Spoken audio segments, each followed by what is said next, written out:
Hey, what's up, everybody? Welcome to the Coach U podcast. I'm your host, Coach U. Today, we're being joined by Joseph Geletko. Can you give the audience a little taste into how we know each other? We met through a great friend of mine, one of my best friends, actually. He's an excellent coach up in Los Angeles. Put us in touch. You put me onto your podcast. I've been a fan for a while. It's awesome, man. I'm glad you enjoy the show. Try to bring great content, learning from other great coaches and leaders in our field, just like you. So can you tell us a little bit about what you do and who you work with?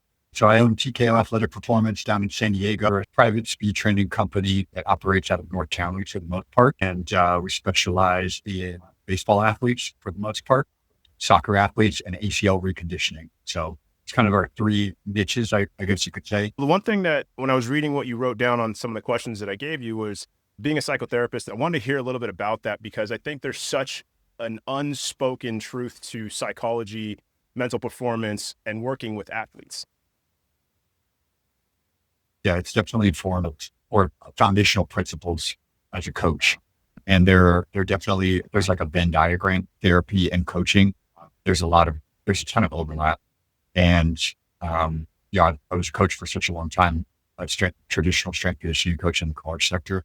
But I felt like it was very surface level. I wanted to go deeper. I wanted to help people on a more emotional, spiritual, psychological level. So I decided to become a psychotherapist, go back to school and become a psychotherapist, but also keep my foot in the coaching world. So I started this business, TKO Athletic Performance, and I also operate as a psychotherapist in Oceanside. So there's a lot of synergy and overlap in there, but are also vastly different in terms of how I help people. But it keeps me, they keep me grounded, but they are, having both of those at the same time, it's very busy. However, the parallels between psychotherapy and coaching are, they're undeniable. The ability to be outside and coach people hands-on and to do very physical, somatic, body-related stuff, and then be in a clinic with individuals focusing on the very psychological, emotional, spiritual stuff, gives me a kind of like a 360-degree view of just being a human being. It helps me relate to my clients better. What's a similarity that you see between coaching youth athletes and working with the clinic? Differences are stark because in the clinic, I work with veterans and active duty service members, mostly who are struggling with post-traumatic stress. So very serious issues, very complex issues, very deeply rooted problems, I guess you could say. A very harsh representation of the human experience. And then I have on the other end this very light, much lighter human representation of the human experience when I coach kids for speed training. So it's just the contrast is very stark. But in terms of similarities, being able to understand how mental or psychological and emotional wellness affects performance is probably the most transferable bit of wisdom that I get from psychotherapy to coaching, is that viewing individuals as this complex web of things that are happening to them, of experiences that are happening to them. So when they show up with you, you can't just look at their performance in a vacuum. You have to understand that they are experiencing school stress and potentially relationship stress from being at home. And you're dealing with parent personalities, and psychology is pervasive in everything. So working with kids and recognizing that there is more to them than just the data that appears on the screen when they're doing their sprint reps is really valuable and important. This might be surprising to some, but when you work in a sector in which the problems are very real and serious, like suicidality and alcohol use disorder and things that are ruining people's lives and really, drastically reducing their quality of life, it puts things into perspective. So when I do go back to coaching, I am able to recognize, how much of how important the impact is that I have on the young people, but also that speed training and what they're seeking out and my role in their life is not that important. It's like not I'm coaching them for speed training. It's not that serious. So that really helps me remove myself from taking myself too seriously as a coach, from really having this like pressure and urgency to run a successful business. And also it helps me have more fun with running a business and coaching athletes in, what's really like a very minuscule experience in their life, a very small experience in their life. And it just helps me focus on, take the pressure off of results and put the emphasis on, just being a good human and a good coach and influencing them in a positive way, because then that experience is what they're going to remember over, you know, this, really complex, overblown process, that was made to be more than it actually was. I hope that makes Yeah, sense. no, totally. I think as coaches, we tend to, at least from my experience, put your plan together. You have this whole idea of what it's going to look like. You think that you got to show up and perform for these kids and for your athletes and, any client that you have. And then you realize like they have 70,000 other things going on in their life, the stressors, the other things that maybe this session isn't that important. Maybe they're showing up and they're pretty beat up mentally, maybe physically, maybe they had nowadays 7 showcases in a row. You know what I mean? There's so many things that people go through. So it absolutely makes sense that you want to make it that fun environment. You want to make it something that like, hey, it's just a blip in time. I don't need them to remember every single thing we went through, what I coached. I need them to remember they had a good experience with me and have had a better day. They left more energized. I feel like that's what I gather from it. No doubt. But that's exactly what I was trying to describe in way too many words. But it's that my goal has become like, from a macro perspective, I was trying to get all these results for athletes so that I could prove to parents that we were, a high quality coaching service, and that we needed, your athletes need to be doing this and stuff like that. And really just condensing it down to what matters the most, which is like, does your kid want to come back and train with Right, us? right. And that's really what it is on a session by session basis. Is psychotherapy helps put that into perspective, which is like, in the grand scheme of things, this speed training experience is not that big of a deal. But if I can get the kid to have a great experience for 60 minutes with us and my company, and get results in the process, which is a cherry on top, I suppose, if they want to come back, then that's the victory. So, like, do you want to come back? So you said you worked with baseball and soccer athletes. I love that. 2 huge sports that have a crazy following now, and there's showcases and tournaments every single weekend. I would love to talk to you about a couple things in each category, because all athletes, when it comes to speed training, it's relatively, at least the way I see it, pretty much the same in terms of, hey, these are the mechanics. Maybe somebody has an issue with how they're hitting the ground or their posture, certain things we got to fix. But I want to know the differences between working with a baseball player for speed versus a soccer player for speed, and then a couple things within each category of what are the importances. But let's talk to me about training a baseball player versus a soccer player for speed. So, I mean, you hit it right on the head. I mean, it's like, speed training is pretty straightforward. It's like, you have to do it. You have to have some type of measurable outputs to ensure that athletes are, providing maximal intent. If you're doing small group or semi-private training, there has to be a competitive component, and you probably have to you have to have a system in place, I suppose, that ensures you're hitting all different categories of speed development, so that you can actually improve the physical qualities necessary to run What fast, are right? those real So quick? that What might are be, those speed qualities for you? What are the categories you're looking at? they're mostly force dependent, right? So they are the magnitude of force, the rate of force, and the direction of force. Let's put it, that's incredibly reductionistic, but that's as simple as I can make it. And I would even add a fourth category, which is like the ability to relax. Mm. So relaxation is a component that I've been moving more towards with my athletes, like teaching them how Why to, is that? the complex answer is like the stiffness that we have, or the rigidity that we bring, you know, that's oftentimes thought to be necessary to create a lot of force, reduces range of motion in the limbs, that subsequent reduces the amount of force that we can put into the ground, or reduces the amplitude of our joints as they rotate through space, or as they move through space, to be able to position them, or they will be able to position them in the right way to be able to run fast, essentially. So stiffness is going to reduce the range of motion necessary for the limbs to go through and the joints to go through, to be able to maximize force development. Some people might hear, oh, that means I'm tight, right? I'm stiff in the muscles when it comes to training, and think, oh, that's, stiffness means tight muscles, or they're stiff, like they can't move really. What are you saying about stiffness? Right.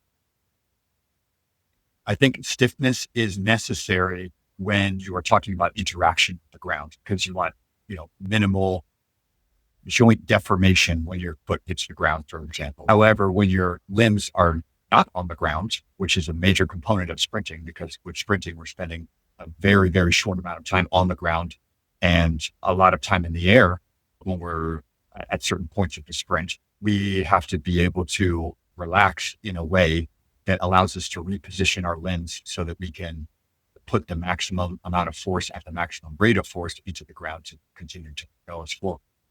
So when we talk about stiffness, we're talking about interaction with the ground. And then when we talk about relaxation, which is just as important of a component, we're talking about essentially the time when we're not contacting the ground.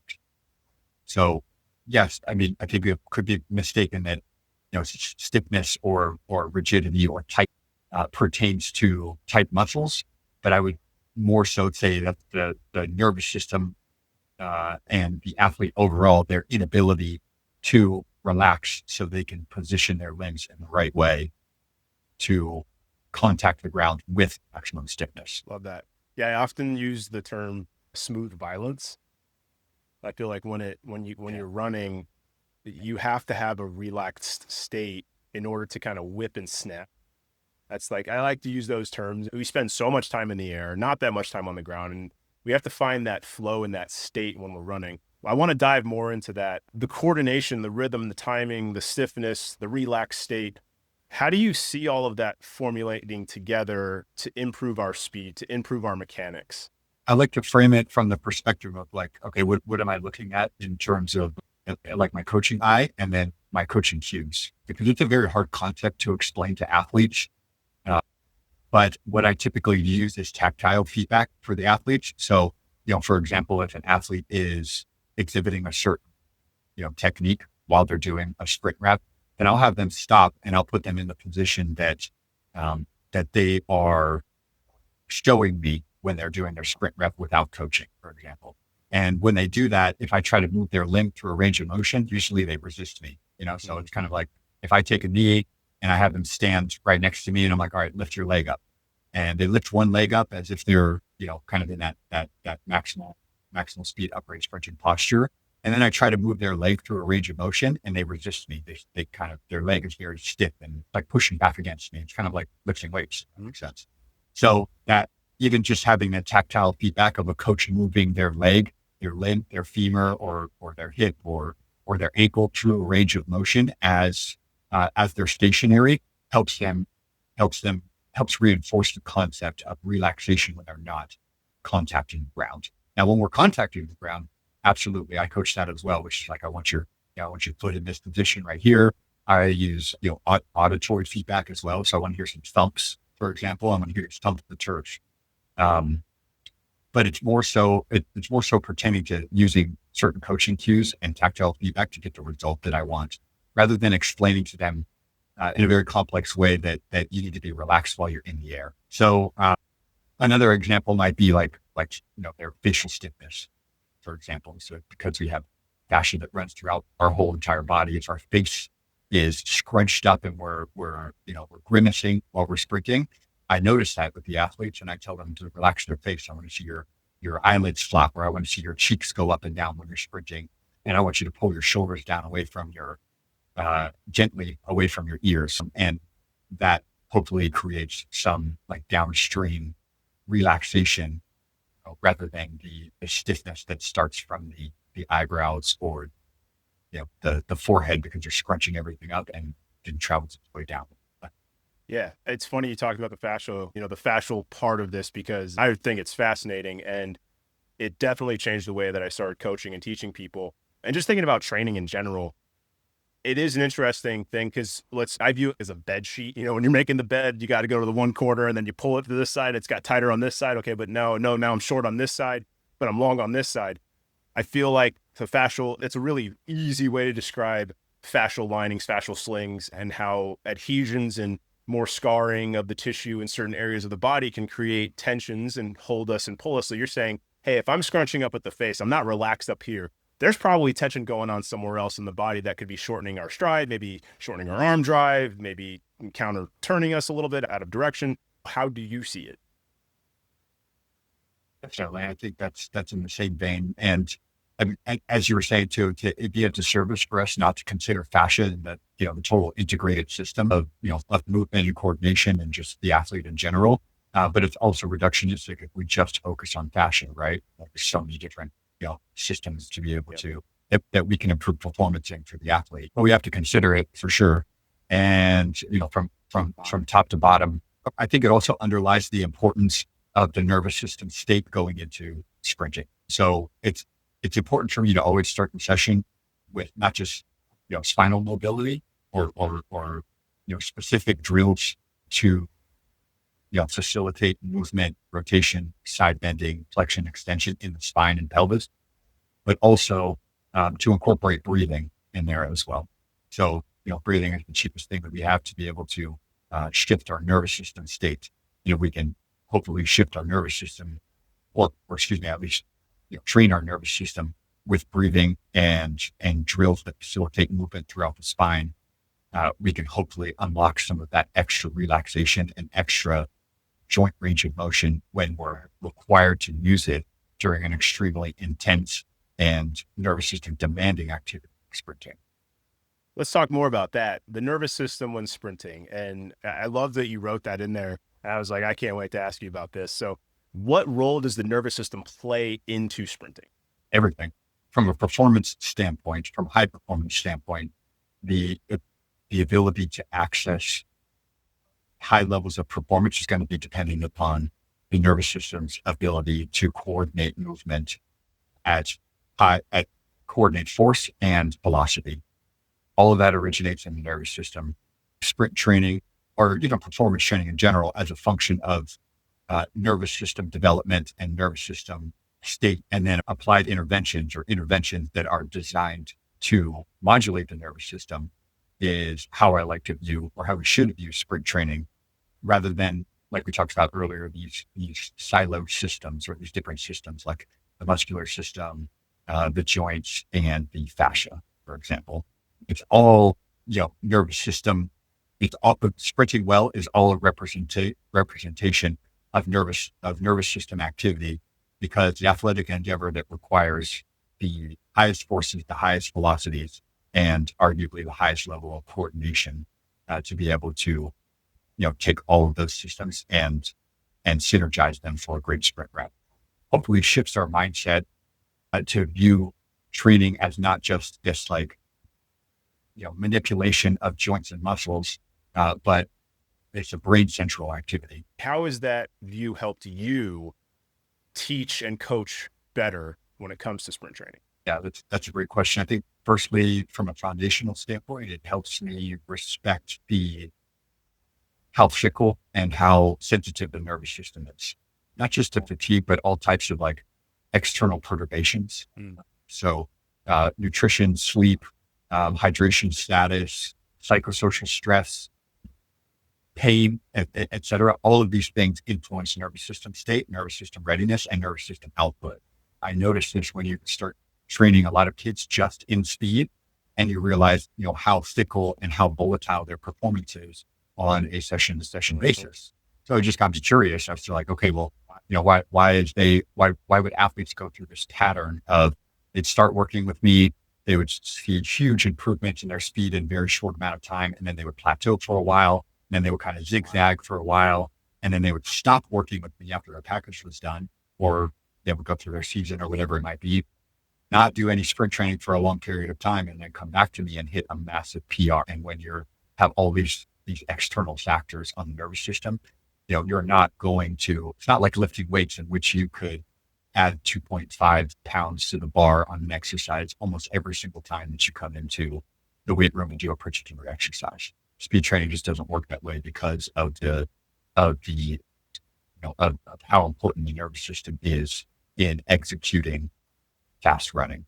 often with sprinting, we just look at outputs, just the time, a technical based model in which even when athletes aren't performing at the outputs that we desire on a session by session basis, we can still improve coordination and technique, teach the body to sprint, even if we're not performing at the outputs that we desire for that day, or at the level that we're desired for that day, because the nervous system might not be at the optimal state of I readiness. love, as soon as you said that, it made me think of a spectrum of, you're going to have your peak performance days where you're just revving, ready to go. You're going to have your other days where you've had a little less sleep, but you still want to get your practice in. You still got to get your speed work in. You can work on your coordination. You can work on your relaxation. You can work on your breathing, your arm mechanics, how you're striking the ground, take it down a level in terms of intensity. Is that how you view it as well? Definitely. And I think the coordination of aspect of sprinting is just as important to consider, and not just the outputs. Like sprinting is a coordination that requires the highest level of coordination of, nearly any human movement pattern that we can navigate, right? So viewing it as a skill that needs to be learned, coordination as a skill that needs to be learned in the context of running really fast is an important way to look at it, and not just view sprinting as this like conglomeration of outputs. You're exactly right in saying that we can shift the emphasis for an athlete in session, or even for a block of training for a young athlete who's never had any experience with sprint training before. Because I get a lot of athletes like that, 13-year-old kids who are 13 or 14-year-old kids who are, doing their first couple of formal sprint training sessions ever in their entire life.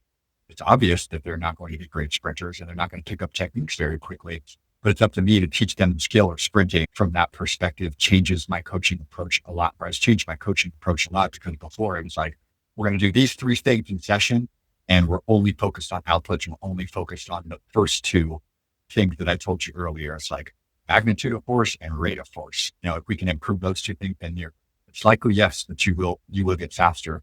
But athletes with coordination issues or low levels of nervous system activity, that they've just never ramped their nervous system up to that level before, aren't going to run very fast if they're not coordinated. So teaching the skill of sprinting and viewing it as a coordination task that can very much be practiced and rehearsed. I feel like how you taught it before, probably you still have those as your, foundation, but then you shift in how you're communicating it. Yes, shifting the communication, and also, not viewing sprinting as in the same way as we would view getting stronger in the weight room. It's just not the same quality. It's not the same quality, and it requires a different approach from my perspective. So what is that? What is how you see that in the weight room versus how you see it in the speed sprint training? I mean, for me, weight room is typically and getting stronger in the weight room is a function of effort. Like it's a one-to-one correlation with effort and results. It's like, if you put in more effort, if you add weight to the bar, and then you're going to get stronger by output and by physiology. And with sprint training, my experience with that has been nothing like that. It's like, no matter how much effort you give, it's actually the opposite sometimes, where the more effort an athlete gives, the slower that they get. So teaching them how to relax and coordinate their lens in a more fluid way, as you described earlier, is actually the key to making them faster. And more effort does not always lead to better results.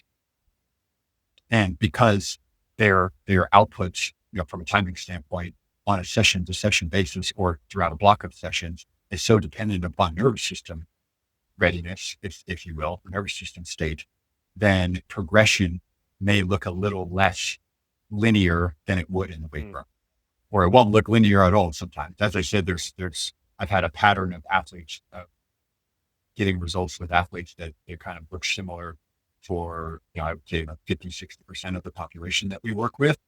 And that's, simply due to the volatility of sprint training in general. And I set those expectations at the very beginning. Like, there's going to be a time where you're going to plateau, or you're actually going to get slower, and just recognize that, it's because of your nervous system state and your readiness, your chronic training load, maybe you're under recovered, or maybe your body is going through this overreaching stage, as you are accumulating more sprint reps, and your body is trying to, navigate this new coordination task. So, trying to drill, you actually get slower. Don't be discouraged. Don't be discouraged if your times go down, because you are stacking up good quality reps, and eventually your body's going to align, it's going to align these things, and you're going to, blow a 60-yard daft rep or a 30-yard daft rep or a 10-year ply out of the water when you least expect it.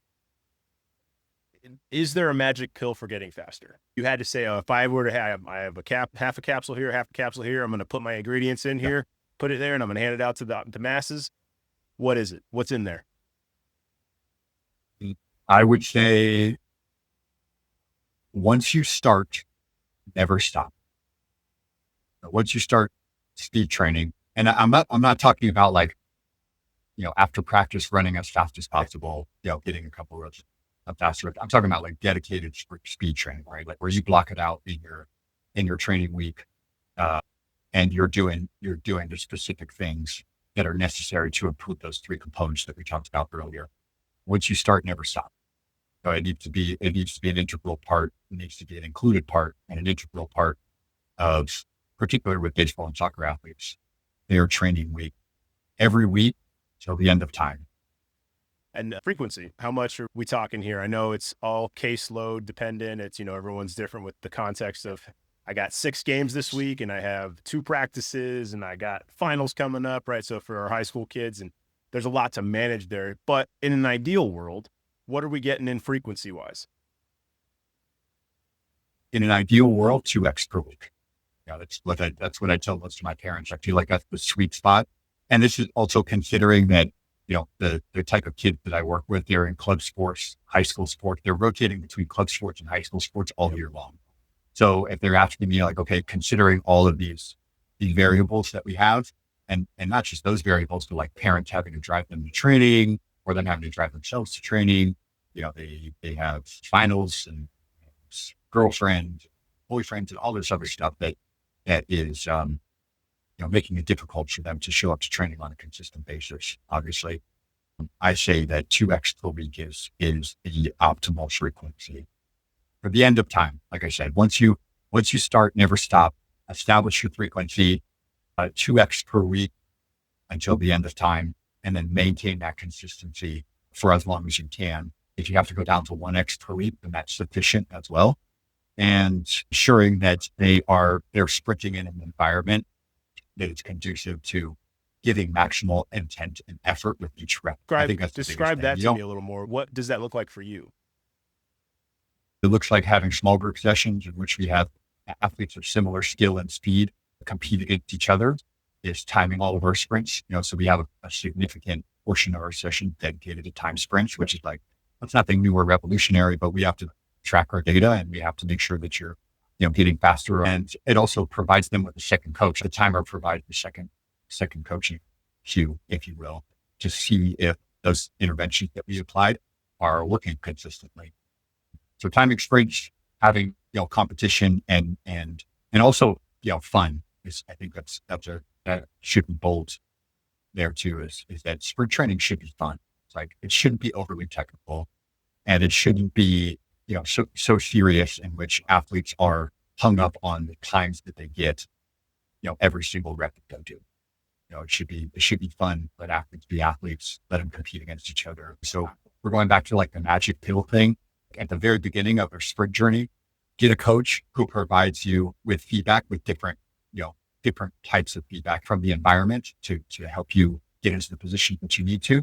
And then also video feedback. They need to see what they are feeling and be able to map those two together, to be able to match those two together. And that kind of creates like this 360-degree learning environment where they get they get feedback from the data, from the times, they get the verbal feedback from the coach, they get the tactile feedback, from us moving their limbs into and putting them in a position that they need to, and they get the experiential feedback and they get the visual feedback. If they can get all of those things, they'll get fast very quickly, or they'll get better faster very quickly. What are the most misunderstood things that you come across when it comes to speed training? The aspects that people just don't understand or they think is the most important thing when it comes to training for speed? Yeah. Yeah, yeah. That's a great question. I think that the misunderstood aspect of speed is that it's all about forces. It's only about forces. So from a physics standpoint, probably from, if you look at the research, yeah, absolutely. But when you're coaching athletes in session, there's a lot more to getting an athlete fast than just, how much force they can put into the ground and how fast they can do it. So, like I said, viewing speed as a coordination skill rather than just an output that is the sum of all these forces, it was a really important thing for me. And I think that's often misunderstood for coaches. Yeah, I've Um, thought about that piece too, the coordination aspect so much more. And this is where I'll use tools like the tidal tanks and med balls and just having them feel what it's like to move in open space with something to flow with it. And I feel like, and this is something, and correct, you tell me you don't believe this or think this at all, but I've told my athletes multiple times, if you can't do it in slow motion, if you can't do something in slow motion, I don't see how you're going to be getting it in faster motion. And teaching them how to understand what something feels like and be able to carry their bodies through that with flow, for me, has worked very well in teaching athletes.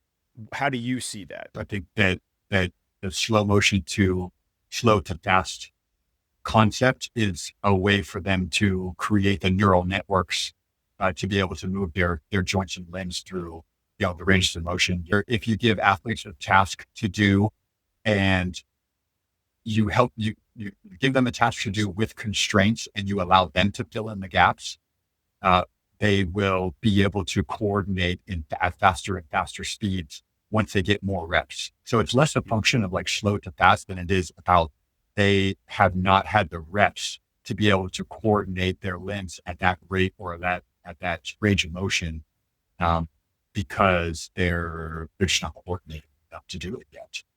Have you also had an experience where, man, just rep after rep, we're just not getting this, and I've tried multiple things, so how have you had that, and how have you approached that?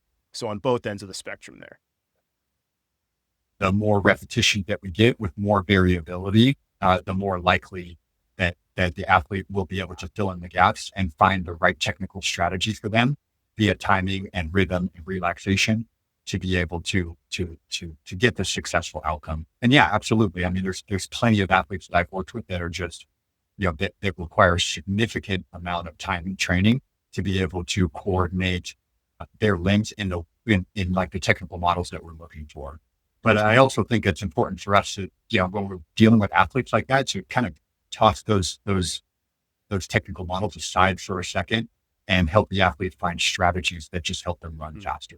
And I think that that's because I'm not working with athletes for 4 years anymore, like I was in the collegiate sector. Right. Oftentimes I'm working with kids for eight sessions or 12 sessions or what 2 times a month, for the whole entire year.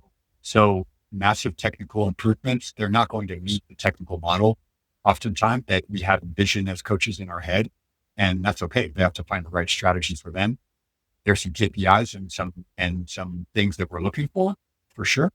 But oftentimes it's kind of molding the technical strategy to what they're capable of based on their training skill, their level of coordination, their strength, how much force they can produce, and just how comfortable they are running fast.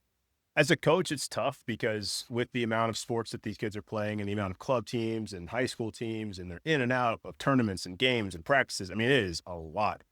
It makes our jobs a lot more difficult to work around. And I think sometimes they haven't even come down to hit that floor of recovery. So they can then add on top. They're just staying here at that, that middle ground.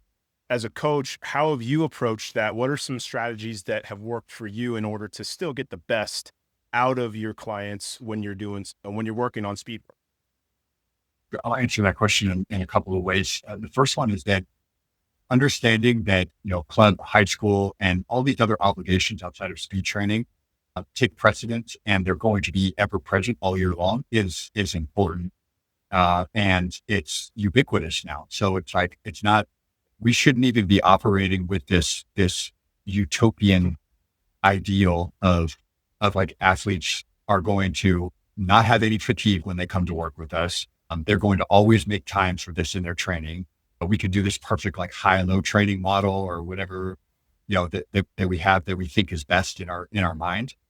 The type of athletes that I work with, I just assuming, and obviously communicating with parents, that they are doing 5 to 6 other training sessions per week on top of what they're doing with me. So that's just that's not even a second thought to consider that. And when we do that in session, there's some minimums that we have to hit, but also that also has pushed that paradigm of focusing less on force and intent and effort and outputs back a little bit and focus more on like the relaxation, the coordination, teaching the skill, rhythm, relaxation, timing components a little bit more, because we can still get a really effective sprint training session if we respect their nervous system readiness and also respect that, they could meet the demands that we're asking for in terms of output. They may need a little bit more time or they may not for the day because they're just ultra fatigued, but they need a little bit more time to be able to ramp up to that. If we look at a session and we see like, okay, if an athlete has to get this many meters of sprinting at full speed, I have a pretty open range of what their maximum speed is and what threshold they need to meet in order for them to, that sprint to be considered a sprint. So having that in mind is important. And also, designing a session and drills that help us ramp up slowly to that speed and allow their nervous system time to be able to accommodate the demand has been really important as well. So using a percentage system with athletes is one of the most valuable things that I do in terms of coaching. So if I never tell an athlete to run 100%, rarely ever tell them to run 100%. I always give them, percentages of their maximal effort, for example. So I'm like, hey, today, it looks like you're a little bit fatigued. You have 3 games over the weekend, whatever that might be. They're training on, Monday, Tuesday, or Wednesday, or they just came from practice and they're doing speed training after a baseball practice, for example. I'm like, all right, I want these first 2 reps to be at 75% only. And we're going to rehearse good techniques. We're going to focus on X, Y, and Z when we do these things. Spinning the wheel really fast, tucking your tailbone underneath and shin dropping, for example. Give them the demo, show them some film, have them execute the reps. And what we find is like them running at 75%, what feels like 75% is actually from an output standpoint, more like 90% for them. So it's like 90% of their maximum speed, but for them, it feels like 75% of their effort. So that in itself is really important because they gave 75% effort, but they ran 90%. So if I tell them like, all right, now I want you to run, 85%, or I want you to run 90%, just put a little sauce on this, put a little juice in this rep right here. And then all of a sudden they hit reps that are within 95 or even, extremely close to their maximal speed on days when they showed up, their readiness was piss poor, just because we allowed their nervous system time to accommodate, the fatigue that they were feeling and we did stuff in the session that was focused on rhythm, relaxation, and coordination rather than, all right, every time you step up to the line, I need you to give me 100%. I need you to go all out on this rep. More tension, more stiffness and tightness, slower times, and more cognitive fatigue as well if we use that approach versus the other approach, which is kind of like throwing darts out at the dartboard and getting close to the bullseye each time. Like I want you to try and throw a dart at the dartboard and try and get closer to the bullseye on each rep. And using that approach has been really valuable to accommodate all of the outside external variables that make sprint training hard on a weekly basis. I love that, man. It gives you the ability to see in real time and work with what's in front of you, but still get the best out of everyone you're working with. Yeah. I come to find that athletes have their best sessions sometimes when we're not focused on running fast. I'm like, just let's take the timer away. We're going to use the timer, but you're not allowed to look at the times right now. I don't want you to go any faster than 92.5%. I give them something arbitrary like that. And they'll hit a PR or they'll hit something, within 0.03 of a second because they are just focused on rhythm and relaxation and rehearsing, good mechanics in what we've practiced. and they have no pressure from the timer. I love that. I want to know, and you can just give me one if you have more, by all means, for each category. Give me at least one, the most overrated speed drill and the most underrated speed drill. Again, knowing the context is everything, but the thing that you see the most out there that folks go, oh, this is what I'm going to do, and it's really not doing as much as they think. It's a great question. I mean, I think all speed drills have value at some point.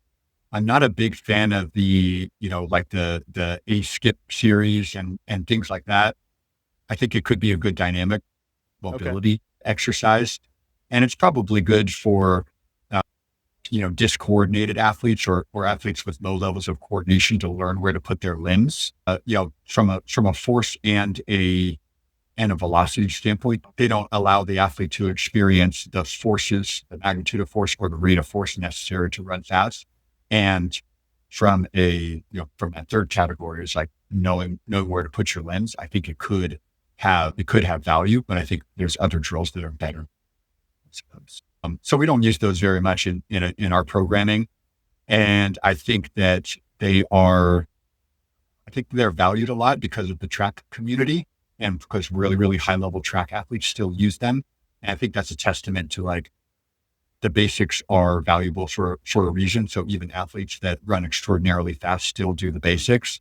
But I think they serve more of a preparatory, like a nervous system and physiological preparatory role than they do at actually building speed and technique. I agree 100%. I noticed that with a lot of my younger guys, that's where I like to teach the coordination. And one thing that I learned from, I don't know if you know who Justin Kavanaugh is, Olympic sprint coach. Hey, if your athletes are having trouble, and we did this, you can see people who, same side arm, same side leg up, not opposites, right? The certain mechanics, not driving my knee through, have them go with their hands behind their back. You teach them how there's a little bit of rotation. There's, where your leg drive has to come from, tall posture, all these things. And it, as you were saying, I'm like, yeah, it's so much more a warm up, preparatory, get the bounciness going, get your feet awake, get your brain awake. My version of an A skip is just a regular skip, but it's more of like I guess we would call it a power skip. It's a regular skip, but it's focused on the mechanics that I'm looking for when we sprint, so it's kind of like peripheral stiffness, like from the knee down, we're stiff,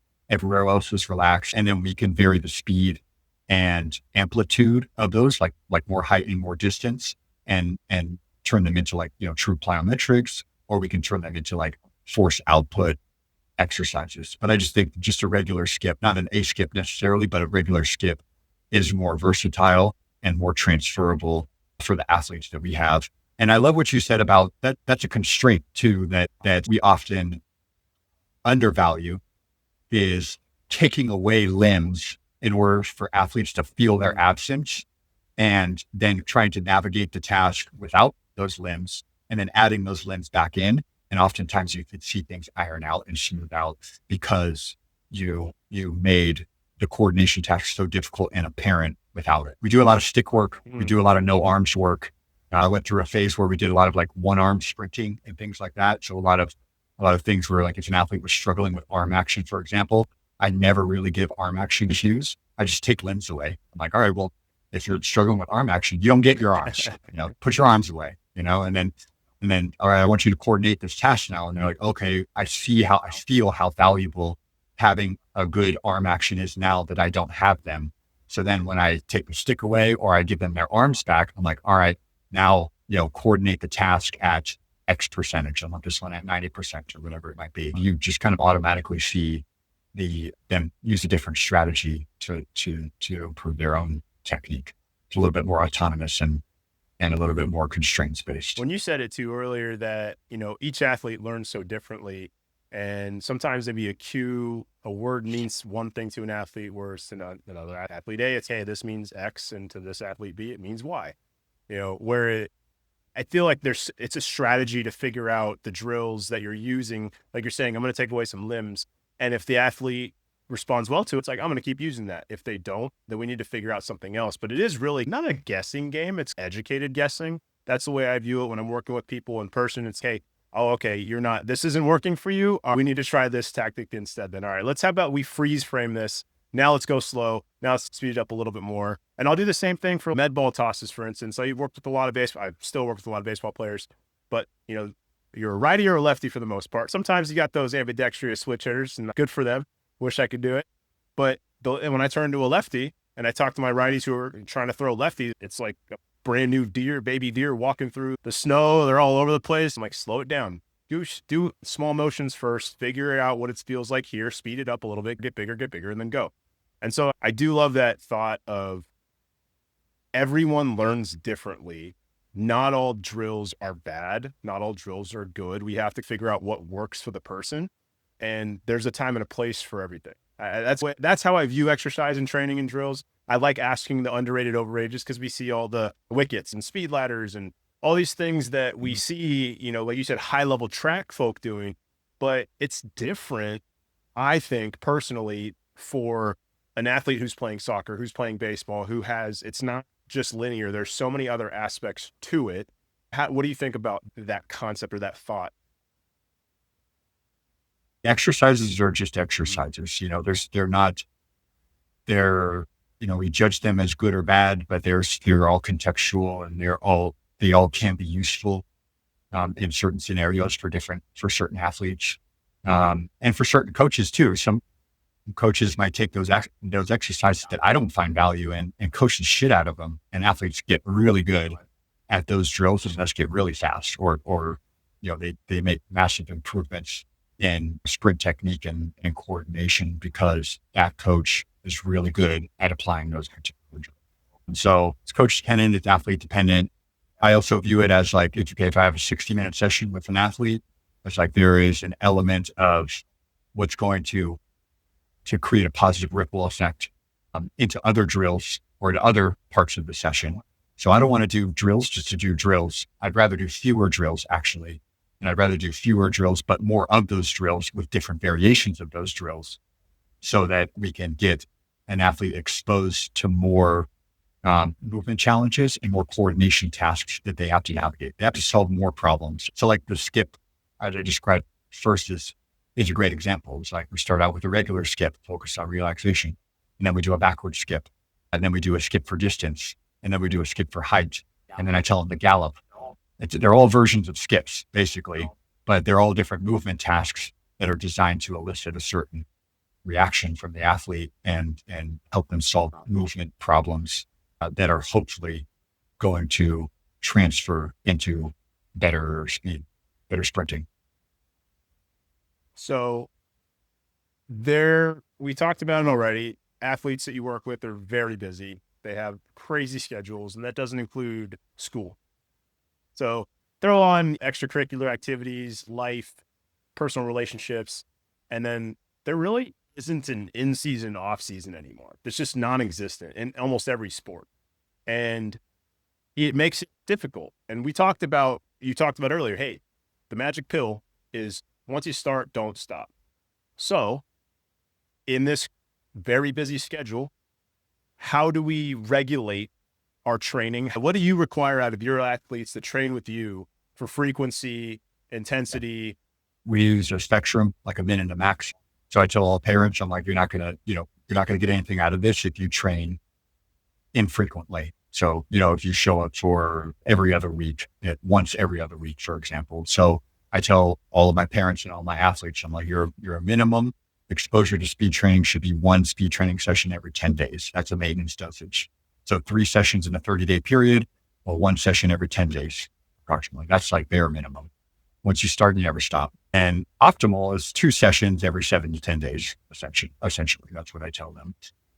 And then we athletes that work with us, who do, private training with us. We work with their parents on the schedule that works best for them, for example. So when we provide training, we look at their schedule and we plug speed training in to what we think is going to be, optimal for them to get the most out of their speed training, but also it kind of has this Goldilocks effect between what's going to be optimal for speed gains, but also what is available in their schedule and what's feasible for the parent. Because a lot of the athletes that I work with, like, they just have to show up to training sometimes, but the parent is the one who's like, how much is this going to cost? Where am I going to fit this in? I have other kids.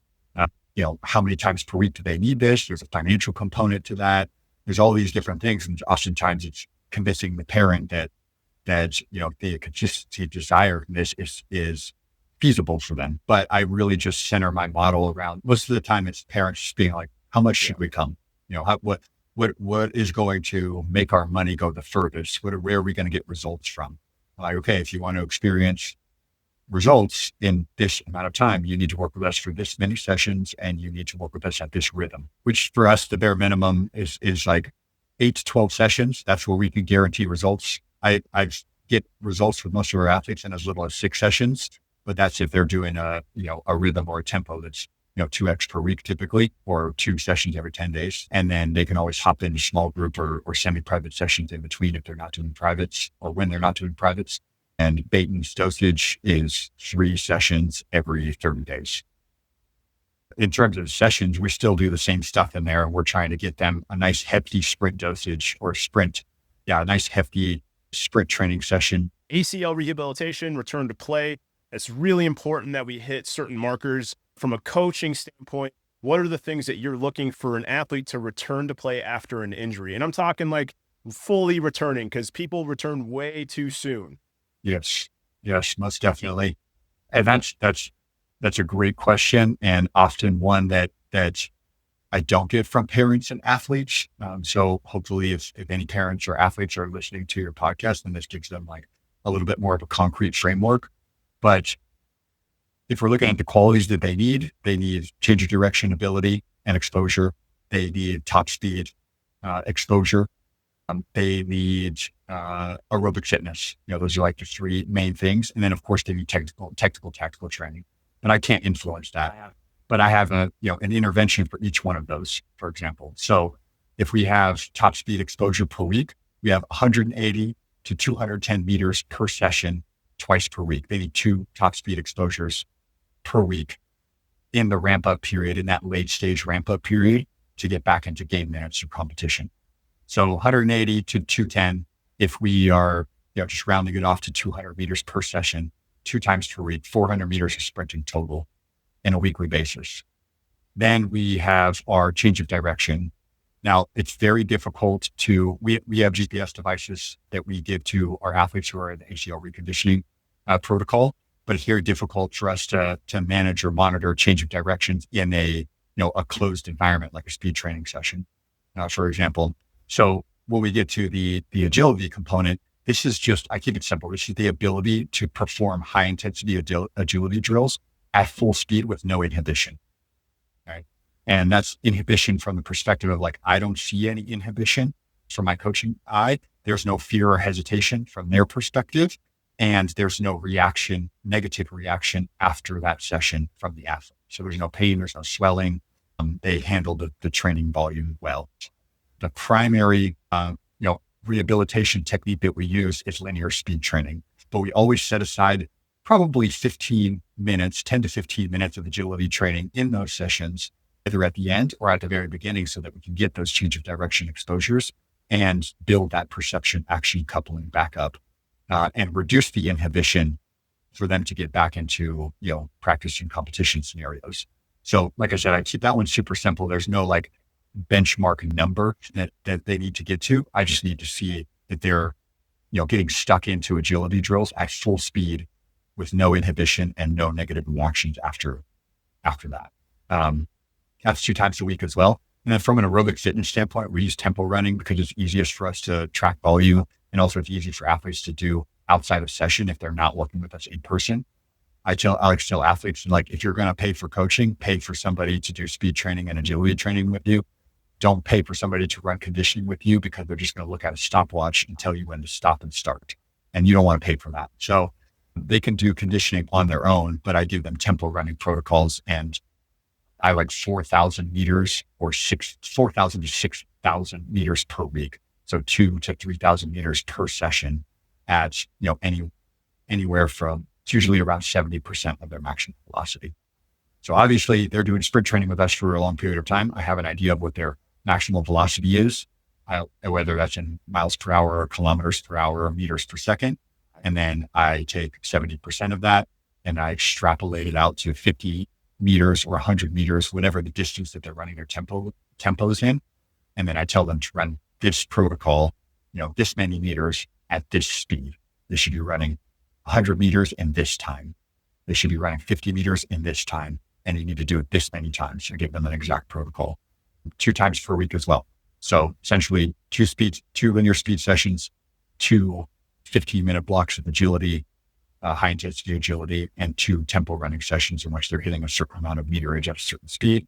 And then that takes care of those 3 components that I can control. The last thing is I help the athlete and the parent and me. We all come up with an on-ramp protocol for getting them back into practice and matches. So I call it a reintegration schedule.